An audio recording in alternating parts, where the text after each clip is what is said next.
Hello everyone. Welcome back to Sustainable Living with Shilpa Reddy, powered by Planet Green's Farm Natura, a new beginning to your life. On today's episode of Dates County Nature's Tycoon, I have with me a deep thinker, a problem solver, and the founder of Keti, an award-winning climate-smart farm tech startup. Let's welcome Mr. Sathya Raghu Mokkapati on my show. Hello, Sathya Garu. So happy to have you on my show. And I went through your profile and it's rather very interesting and intriguing. You have a majors in chartered accountancy. I heard you taught 20,000 students.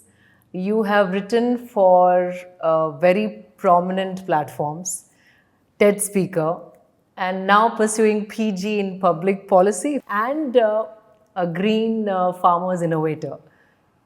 How did you manage all of this, and what is the reason behind having such diverse interests and persuasions? Firstly, thanks a lot for having me on the show, and I really enjoyed watching a few of your shows where I found a lot of purpose in the work what you're doing and in the kind of people that you invite to spread the stories. I come from a simple lower middle class family where I spent a part of my early childhood in a village and a town, and then properly I came to Hyderabad, I can say when I was in my 5th standard. And then did my schooling. Yes, as you said, I went on to pursue my chartered accountancy. One defining moment which really made me think deeply about agriculture. That was when I was just about to start chartered accountancy. I was about 17-year-old when... this was when you were 17 itself, you had this. I wanted to become a chartered accountant. I wrote in my friends' notebooks and all that I want to become a chartered accountant when I was in my 7th standard. So, but when I was about 17, when I was on the... It was just about, I think I enrolled for chartered accountancy. The classes were supposed to start. So I went to my mom's village, that's one of our native villages, and then I saw a farmer sitting next to a farm stream and eating mud. Eating mud? Eating mud. Something didn't seem right. I mean, why do you eat mud, right? In food, if you have even a grain of, stone or a mud or anything, you just don't like it. Right. This person was eating that.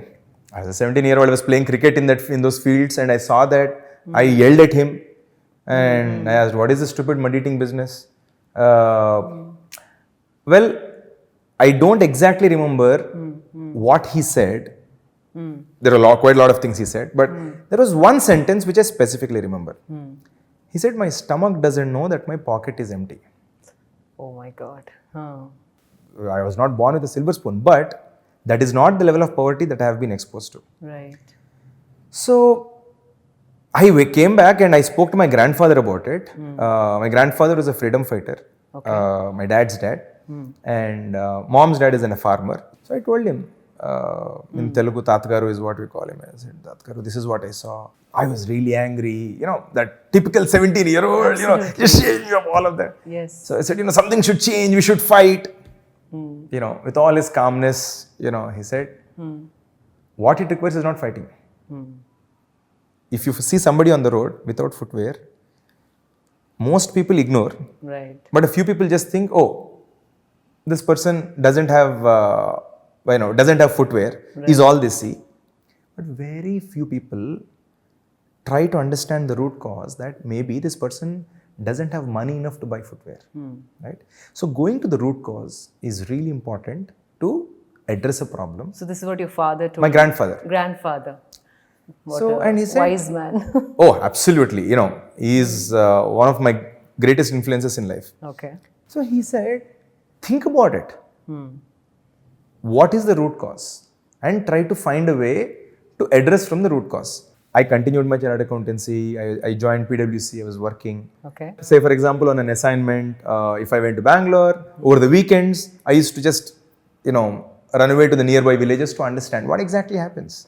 So the quest started from that day on. The why of it, right?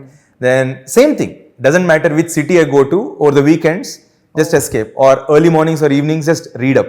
Okay. What is happening? I think by the time I completed my internship in PwC, I had to make a choice if I wanted to continue in the accountancy profession or make a shift. Right. This question, again, I was lucky enough to have cleared CA all levels in the first shot. Okay. So age also was on my side, 21, 22-year-old, finished CA. So you just have a little spring in your feet in every step. The top brains in the world seldom spend their time on problems that matter. Numerically put it as a top 1% of people in the world Right. largely spend their time using their intellect, networks, to make the point not 1% richer and better. Right. So somewhere it just felt like it's not out of altruism, let me also put it that way. I really had to ask myself this question. Because the more fundamental thing of where do I want to spend my time, efforts, talent, when I asked that question, this incident came back where I felt I do not know whether I will ever answer that question or whether I'll ever find a solution to that in my lifetime. Okay.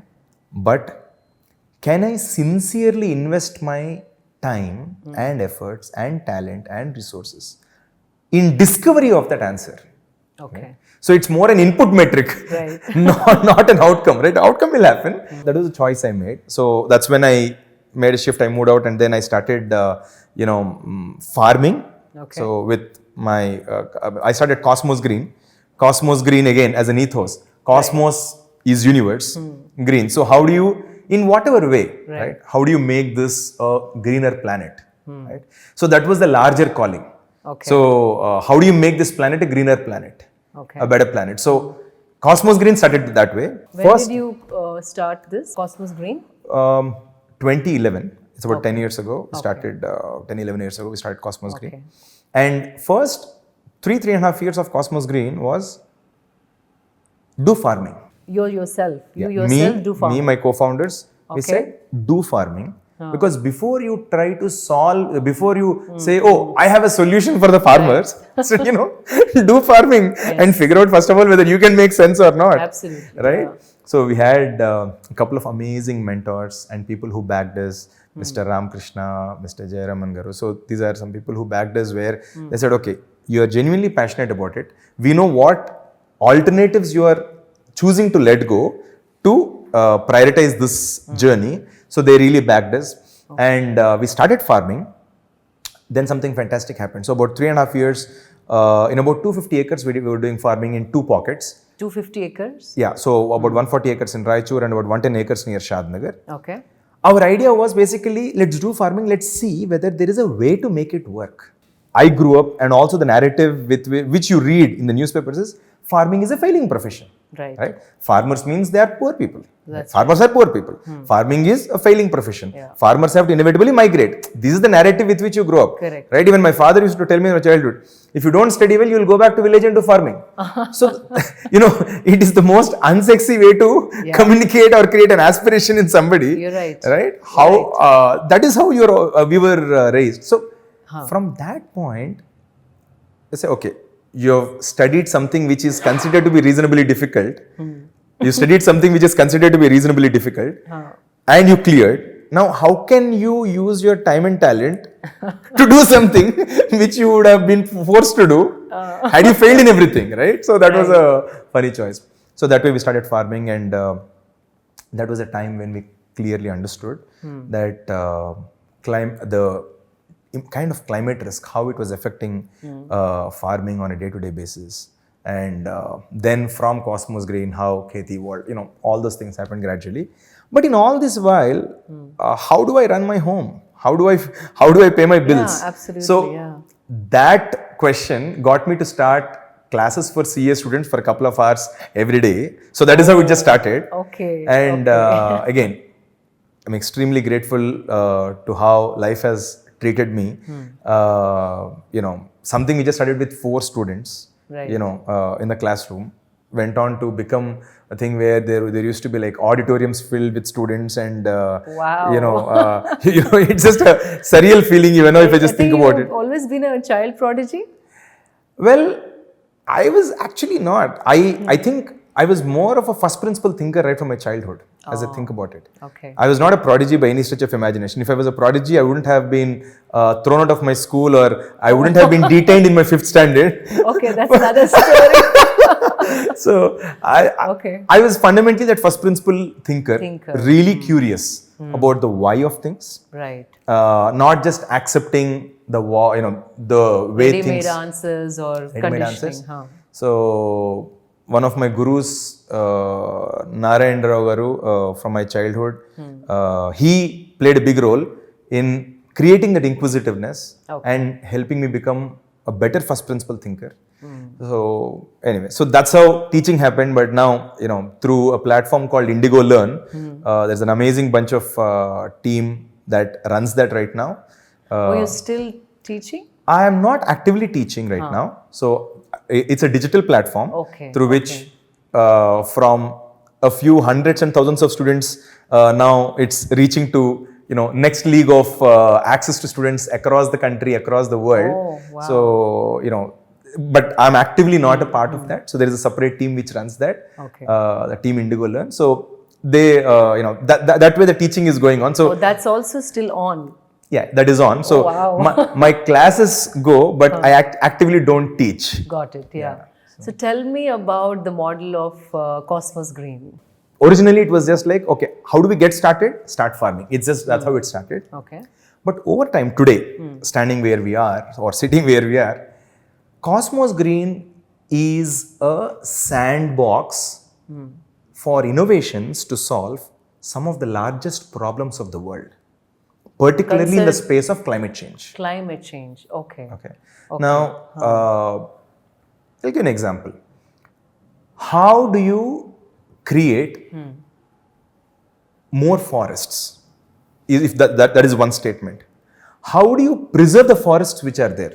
That is another statement. Right? How do you preserve the organic carbon in the soil? Right. Statement number 3. You can have series of statements like this. Right. What Cosmos Green tries to do is it chooses certain problem statements and brings together a bunch of well-meaning people. Right? So one person may not be able to buy a 100-acre, 200-acre land. Correct. Right? But imagine if 50 of us come together, 100 of us come together, maybe we can do that. Yes. Right? Now, then it's a matter of choice, right? So do you want to just do some lifestyle thingy there, or do you really want to do something which, if it succeeds, can be world changing? Okay. So that way in Cosmos Green, what we currently try to do is, how do we bring on board like-minded people who care about the planet? That does not mean it's a charity. It's a win-win-win situation for people who are coming together to be a part of that project. Okay. For the planet and for farmers. Okay. How do you create a win-win-win game is how Cosmos Green thinks about it. So through Cosmos Green right now, it is going to be like one of the easiest ways in which people can participate in solutions which over time can address climate change. Right? Okay. So one of the things which we had done in Cosmos Green, in our first project, after about 3 years, we converted the first project into a 48 megawatt of solar and wind project. Wow. And it is right now solar and wind. Yeah, combined, it is about 48 megawatt project, a renewable energy project which is running. Okay. So it's contributing to clean power with a independent team which runs that. Then in the second project, we realized that today billions of acres of forests are getting chopped off to feed the planet, right? To do agriculture, right? Now, talking about growing a new forest should be step 2. Correct.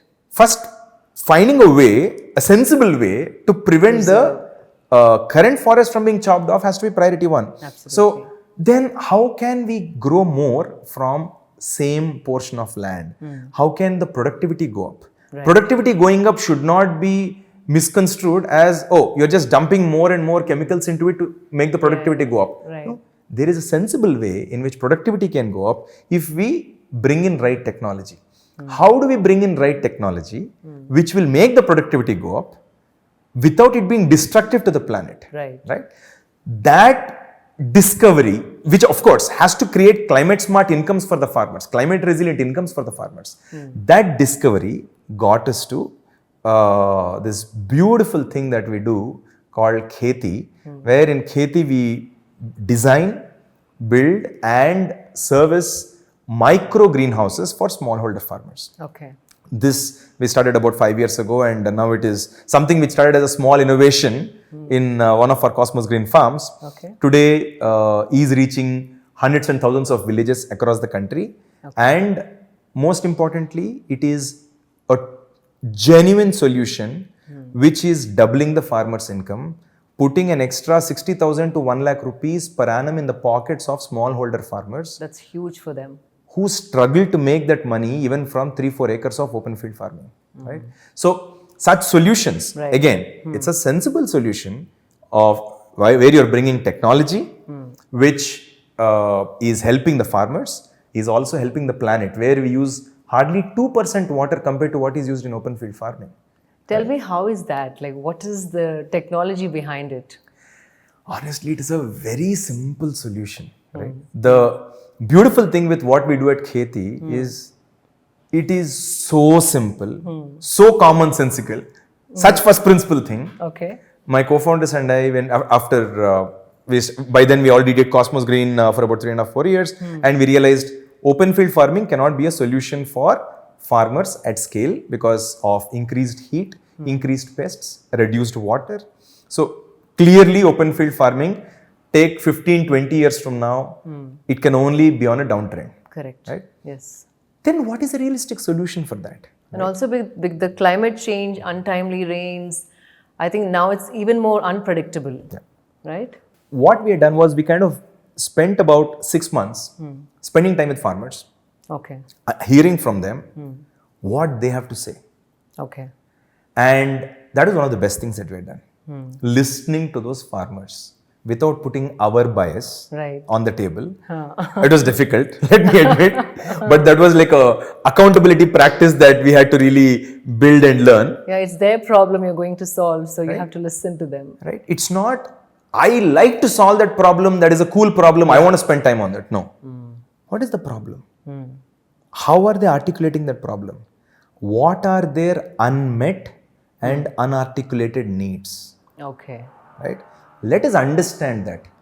By distilling the problem and understanding the root cause, again, taking it back to what my grandfather asked me to do, try to find a solution without reinventing the wheel. Okay. That was an important piece. Yes. Right? So, when we realize that heat is increasing, water is going down, pests are multiplying, and as a result of all this, agriculture is becoming unviable. People are not able to make enough money. And we have about still 40 to 50 crore people in India whose homes run on agriculture. Yes. And in that, about upwards of 80% are smallholder farmers, precisely 86% are smallholder farmers. And what is the solution for them? Right? There is no technology for them. There is no technology out there to serve the smallholder farmers. So, if you think from a big picture, it is a crisis. It is. It is also said that farmer community, like not even 1% want their children to go into farming. Absolutely. There is a CSDS survey, a central government survey which was done, which showed that 3 out of 4 parents don't want their children to go into farming. 90% of them want to quit farming if they find an alternative. Exactly. Right? So these kind of things, whether we can debate, is it 75%, is it 90%? Whatever it is, but the point is, it's not lucrative. You know that there is a more than 75% chance that these kids will not come into farming, and this is the last generation that is currently farming. Right. It's a great chance. Yes. Right. It is. Yeah. Keeping that, I have a lot of hope in the humanity how we evolved. Right. We have had innumerable challenges like this over our, tens of thousands of years of evolution and civilization. Yes. We find a way to overcome that. Now, the question in front of us is, are we going to make it a fully industrialized farming setting, Okay. which will be devoid of culture? Okay. Yeah, again, running it like an industry. right? Or will we find a way to make agriculture work for our farmers, creating a win-win-win Okay. for the farmers, for the planet, for the business? How do you create a win-win-win, right? So no point, you can't enforce a win-lose game, right? If you design a win-win game, that is where the intellect is required, that is where some sensibility is required. So if you create those win-win games, then it is no longer an act of charity. Right. It is an act of sensibility. Absolutely. It is a game of incentives. Correct. People engage, people do that for their reasons, right? So that's how, in Keti, we designed a tech. Basically, greenhouses existed for like some 60, 70 years in the world, right? That is, we didn't innovate any molecule, right? But what we had done was, we kept smallholder farmer at the center. We examined the entire ecosystem. How does this climate smart farming work in the context of smallholder farmer? Okay. So this person has 60, 70,000 rupees, 80,000 rupees maximum annual family income. Now, how on earth will this person invest 40 lakh rupees into a greenhouse? No chance. Right? Yes. So their aspiration is also, in Telugu they say, Anna oka 5 నుంచి 10,000 వస్తే చాలన్నా మేము మా ఊళ్ళోనే ఉంటాం. Yes. If they actually earn that 5 to 10,000 rupees, they'll be in their village and they'll do farming and they are reasonably happy. Yeah, right? That's true. It is sad that today they don't make that money consistently. They don't make that money consistently. It's a staggering, in fact, it's a very disturbing statistic, I would say. If you take a 5-year average, average farmer family in India loses money. They don't make money. I heard that too. How does it make sense? You work for 5 years in a company and you say that, one, you don't get your salary net, but overall you end up losing money from a job. I want to see who would go and work. Nobody. Right? That's the real problem. That is the elephant in the room we should address. And searching a solution for that made us realize these are simple people, simple dreams, simple aspirations. Right. And they need a solution which is also simple. Okay. They don't require a solution where you sit in Hyderabad in a cafe and operate a greenhouse which irrigates plants in a village. That is not the problem statement. That is not the problem statement for the 80 to 90% of farmers that grow our food. Right? So what is their problem statement? I am ready to put in effort. I am still not able to get a predictable income. That is the problem statement. How can, for somebody who's not ready to put in effort, we can't even solve. Right? That is also not the problem statement. Yeah, they are willing to put in the effort. People put in like real serious effort. How do you make agriculture work for them? Right? So that way we kind of designed a greenhouse which is from like 30-40 lakh greenhouses. Long story short, over 7 iterations, today our greenhouse sits in 1/10 of an acre, which is roughly about 400 square meters. Okay. And this greenhouse is no longer the 30-40 lakh greenhouse. This is roughly around 1 lakh rupees. Okay. And this ensures that roughly 80,000 rupees to 1 lakh rupees farmers take home every year from the greenhouse. And it uses 2% water compared to what is used in open field. Because Such a big difference. Why is that? Because of its close? Yeah, so there are 3 layers, 3 elements. One, precision in the water given. Right? Okay. Plants don't require, they don't drink water actually. Plants don't drink water. They just need moisture. Right? So how do you give moisture? Don't make plant drink water. They don't drink water. Right? How do you give the right moisture? So in that sense, agriculture is using a lot more than water is actually needed. Absolutely. Right? So we waste water. Yeah. We fundamentally waste. In fact, one of our farmers beautifully said, Anna, in your greenhouse, the water what we give over 1 year is the water that I give for my paddy field 1 acre in 1 day. Wow. Are you serious? Right? And when I just put that math together, yes, that makes sense. Right? So, and wow, they hardly make like 20% of what they would have made from what they make from a greenhouse. So, how do you also, simply sensitizing people on resources, use less water. How do they use less water? What is the way for them to use less water? Yes. Don't spray pesticides. How do they know that? How? So what we do, we cut off the heat, right? When we cut off the heat, it is creating better conditions for the plants to grow. Okay. There is a netting on all sides. It cuts off the pests, bugs, all these things. All the bugs. So when you cut off at source, and 90% of them can't even enter, Right. naturally the need to spray Becomes pesticides less. and all will naturally come down. Right. Then you build a small change, behavior change element to say, okay, you don't have to use 100 ml, use 5 ml.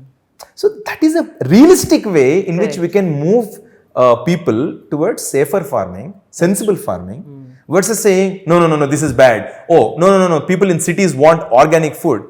I heard so many farmers tell me, if my crop fails, do any of you care? Yeah, nobody. Right? If I get floods in my village, will anybody show up and ask me? And you city people suddenly say that, oh, we want safe food, grow safe food for me. Right? What is the incentive for me to be honest to you? Right? You are not a partner in bad times for me. Right?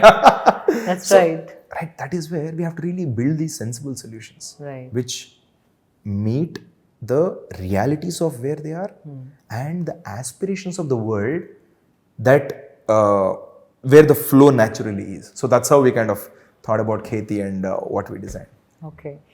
So it is said that if we change the way we are doing agriculture, I mean, mainly if we convert the entire agriculture into organic agriculture, the production will come down by 90%. So we are not ready for that. So we have to depend on chemical-based farming. But at the same time, because of too much chemicals, it is also said that we are heading towards rapid desertification. And there's no organic content because we're going on adding, salts, not organic content. So where can we find a balance between these two? Yeah, great. In fact, when we started off, we also started idealistically saying we will do organic, all the 100%. Like, we ran farms which were like role model farms for 100% natural farming, organic farming, where we did very scientifically. This plot organic farming, this plot with other things showing demonstrations. Thousands of people used to come. Ultimately, we realized that, as you rightly said, today there is no balance in these extremes. Right? Both the camps have logical arguments. There can be one argument of, oh, you have to increase the food productivity, you just have to keep dumping more and more nutrients into the soil, fertilizers, whatever you want to call it. On the other hand, you talk about going this extreme of purely we have to do organic and we have to grow safe food. I want to really bring people's attention to a sensible narrative which I believe can work at scale. It is not these two extremes don't work. Yes. What you said, absolutely I agree with. Right? This extreme of ruining the soils and making toxic food is not fun for anyone. Right. And also this over-idealistic thing of saying, oh, the world has to have only organic food is also not sensible. Yeah. How do we gradually move the world towards zero residue food? Zero? Residue food. Okay. Right? So think about nutritious food which is not toxic. That's right. That should be the North Star for the world. And Europe is actually talking a lot about it. Okay. While there are many other parts of the world are yet to talk enough about it, zero residue food is really picking up a lot in Europe. And in fact, some parts here and there in the world also it's catching up. But I believe by doing, for example, what we are doing, the productivity in vegetable growing using our greenhouse practice increases for some vegetables by 5 to 7 times compared to what is done in open field farming. 5 to 7 times. 5 to 7 times. So the farmer is actually getting 5 times more income than he was earning before. Technically, at least there is produce subject to price. Right? Okay. They stand a better chance. Yeah, they stand a better They stand a better chance. Now, productivity is increasing. You can also, in using technology, you can also reduce the kind of sprays which are happening and do a sensible farming. And keep regularly checking the residue levels, over time tweak the practices. Okay. What will happen is it's not these extremes of no, we'll not spray anything versus we'll spray everything. No. Because we are saying there is no realistic answer for the world in that, Right. it can be a lifestyle thing. Right? It can be a lifestyle thing. There can be some 10,000 people across the country who say that I will pay whatever the bill for the vegetables is. I don't care. I will buy. Maybe 25,000 rupees per month I'll spend. But that is not the reflection of what our Indian, Yes. average population is. Right? Even world. Or the world population. Or the world, right? for that matter. So that is why I see that a realistic solution is zero residue farming with focus on nutrition. Yes. Again, the problem with organic is the people stopped applying their first principle thinking there. If poison comes from nature, right? Yes. When you say natural organic, poison also comes from nature. Right. They just pluck some Natura flowers, Natura flower, right? yes. And they just mash it. They make a decoction out of that. It has atropine. Okay. I don't know about that. But Atropine what does it do? basically is poison. Okay. Okay. That is what you have as an active ingredient in many of the pesticides. Okay. Okay. Now that is just used indiscriminately in natural farming. I saw so many farmers. We will bring more flowers, we'll bring more of these leaves, and they will just pound them and we'll just spray them. That works on the brain. It slows down the brain capacity. So now these are the unintended consequences of so-called organic farming. The way in inorganic farming, by excessive sprays, the way you have problems, here also it's important to put this on record and say that unscientifically done organic farming is also as dangerous. Also has dangers. Right? Also has dangers. Not only the food security issue, the safety issue, the nutrition issue. Yes. So considering that, we have to really bring the narrative to the nutrition of what we eat. Right? And somewhere that middle path needs to be celebrated. Right? We should not celebrate those extremes which are unsustainable.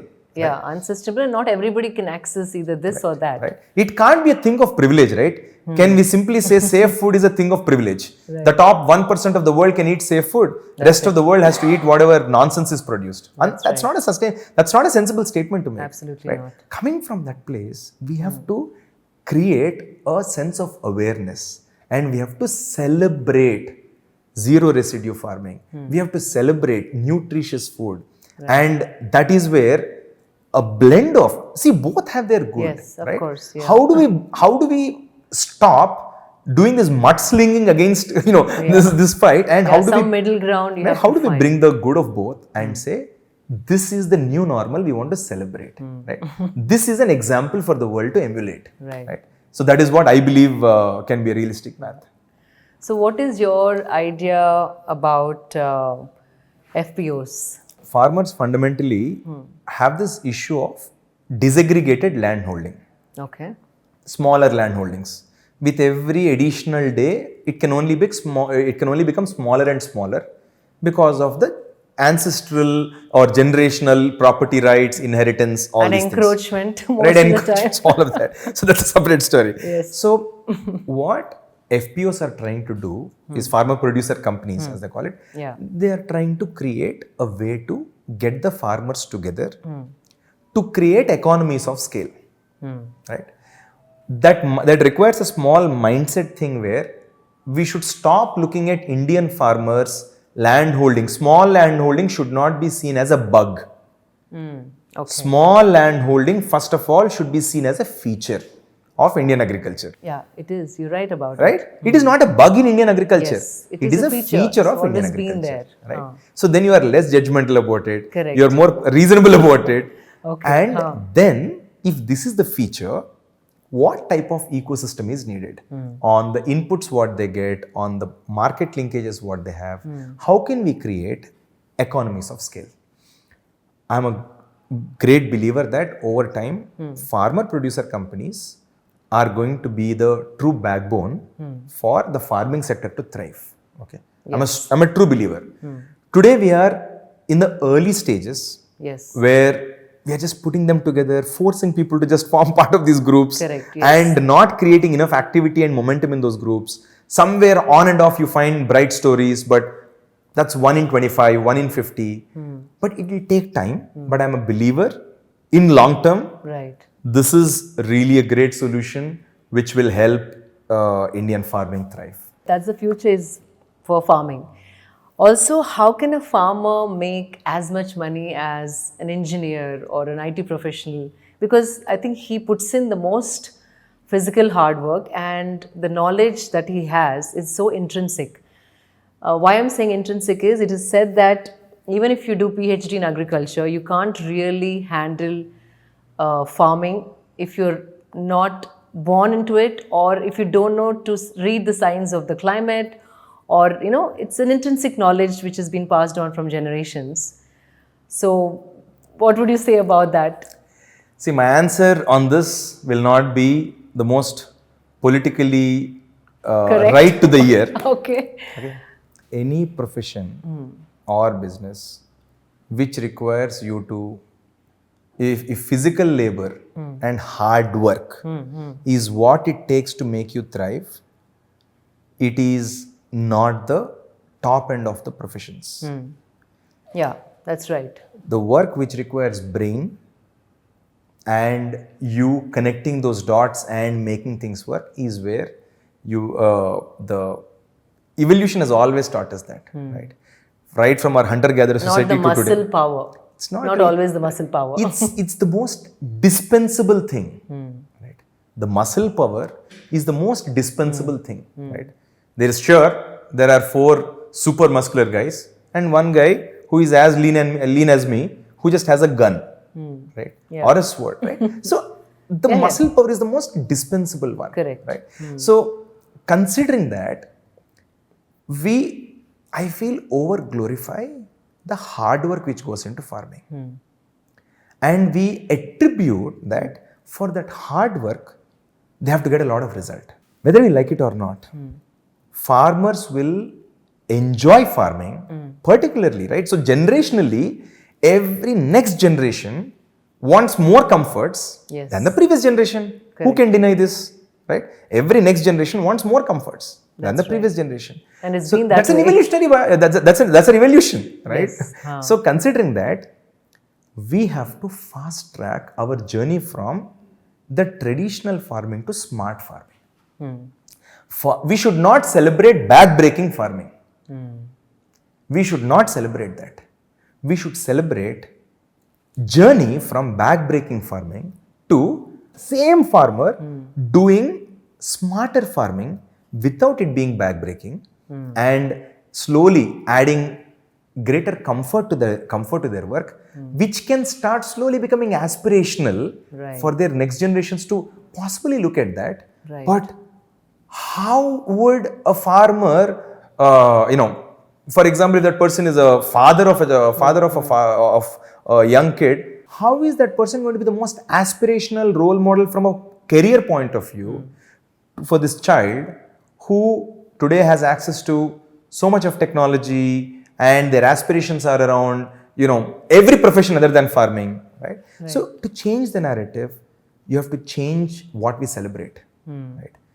So that's my view on that. Okay. How can they make that kind of profit? Again, smart farming is what you're saying. I think there are 2 steps. The way, for example, we are doing at Cosmos Green. Some people may have large tracts of lands, right? They might just be idle. How can we convert them into sandboxes for innovation?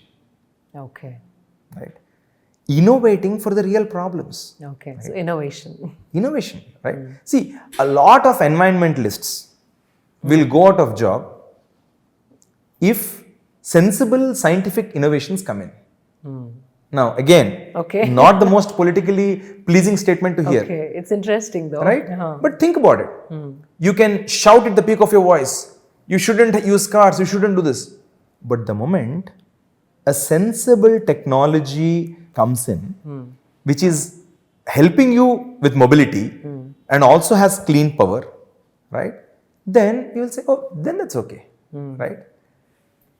This actually applies to everything. Everything, yes. Right? So it's the environmentalists will have job to find a new problem. I mean, again, it's not to demean the environmentalists. I have a lot of respect, right? It takes a lot of courage to stand out and say this is wrong. But ideally, a true environmentalist should wish that they go out of job for that problem.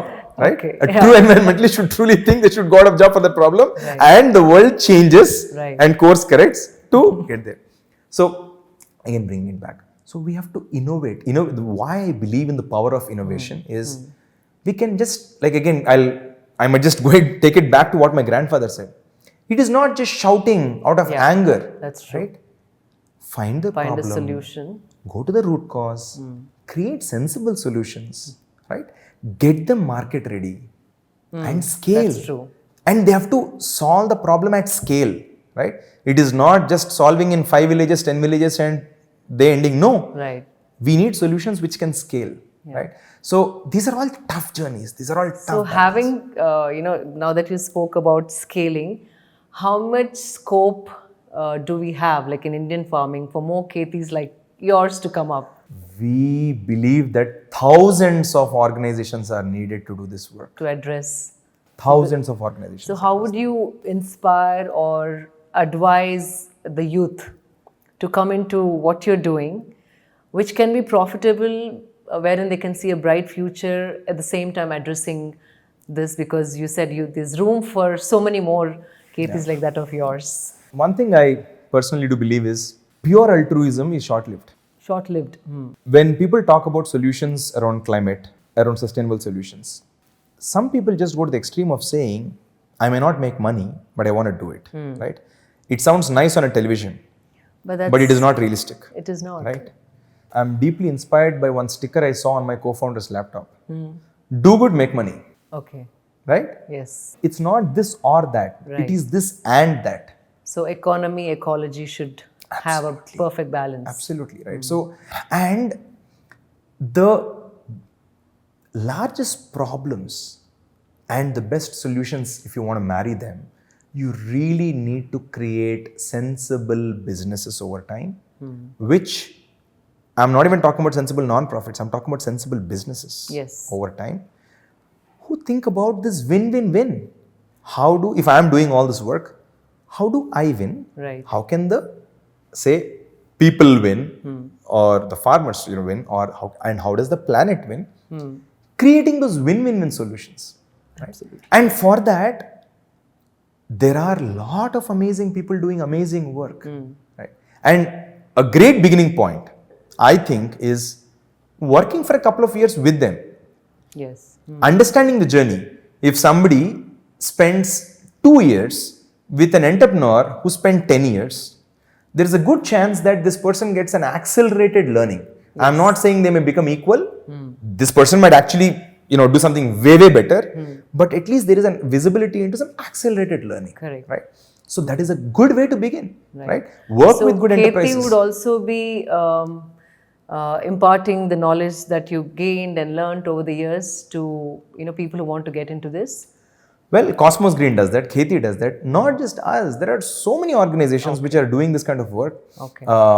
Really want this tribe to multiply. Okay. Right? Yes. It's these are not Smart meant to be farming. these are not meant to be lonely tribes. Yes. These have to be the mainstream habitations. Right. Right? So yeah. Yeah. Wow. Anything you want to add? One of the things which over time I learned, which inspires me. When I wake up in the morning, it really tells me that there is a real celebration in that. Yes, climate change is real. 2 degrees temperature rise, unfortunate, but more or less seems inevitable. That has a lot of implications on billions of people who live in coastal areas. That's right. On people who depend on whose livelihoods depend on agriculture, and the general health, the general diseases. It's going to have really terrible impacts. I wake up with this optimism that we can solve the climate problem.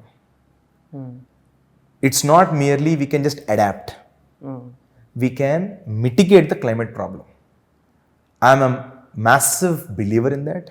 Okay. And I wish, with this amazing work, what you do in the talk show, more and more people who want to be a part of solution, right? If you want to ignore, don't reach out.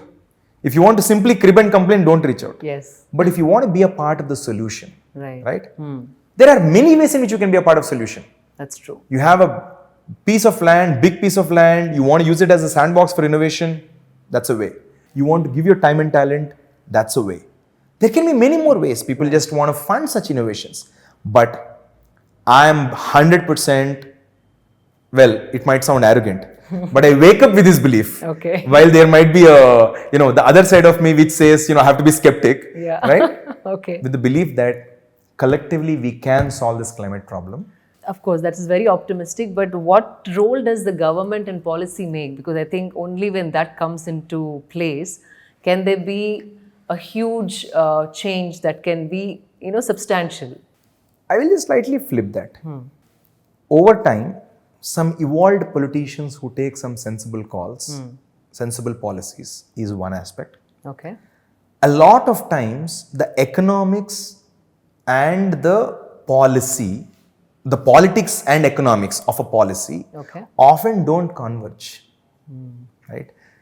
Considering that, my greatest hope is governments will change what they have to change if it starts from people and people start demanding that change. Because ultimately it is the people who will have to vote them to power or vote them out of power. I can't agree more. Right? Yes. So, over time, initially I had so much more hope in government that they will be the ones to change. Yeah. I'm not pessimistic, but I think there is a process. At scale, unless this comes as if it's a civil society demand, then the government has to oblige. Will bend. Governments have to, those who are in politics can win only when they listen to people properly. Absolutely. So that is how I feel the change can be initiated. But yeah, obviously, what government can do with a stroke of pen, 1,000 NGOs can't do in their lifetime. That's the right? thing, That's the superpower of government. Huge change can happen there. Yeah. But as you said, unless we demand, or the farmers demand in this case, they will not bend. Yes. Okay, super. One last question. What is your wildest ambition in the work you're doing? My wildest ambition, I think I just mentioned that in my lifetime, I want to find people around me saying, we found a way to make the climate all right. Wow. Right? We don't have to lose our sleep over increased carbon. Yes. We found, we are all right. I mean, it's like a 30, 40 year thing from today. Right. That's my And as you rightly said earlier, you can't discount human aspiration and what human minds can do when they come together. Absolutely. Yeah. That was such a beautiful conversation, and I felt like I was sitting in front of a teacher. Somehow I end up asking less questions and listening more, because I think you had so much to say, and how you connected everything was so beautiful and so articulate. Thank you so much. Thanks, Shilpa, and I hope from this becomes like a beginning for many more conversations with many more well-intentioned people who want to act on this, because climate is a thing which affects everyone. There's nobody who is escaping this. Yes. You can be oblivious to what farmer suffering is, but you cannot be oblivious to what's happening with climate. That's right. I really hope this becomes like a beginning point for many conversations with many more people. Thank you so much, and good luck with your work. Pleasure is mine, and thank you again. I hope you enjoyed this thought-provoking and meaningful conversation with Mr. Sathya Raghu. Please do subscribe to my channel. Stay tuned for more updates. See you all next week. Signing off, Shilpa Reddy.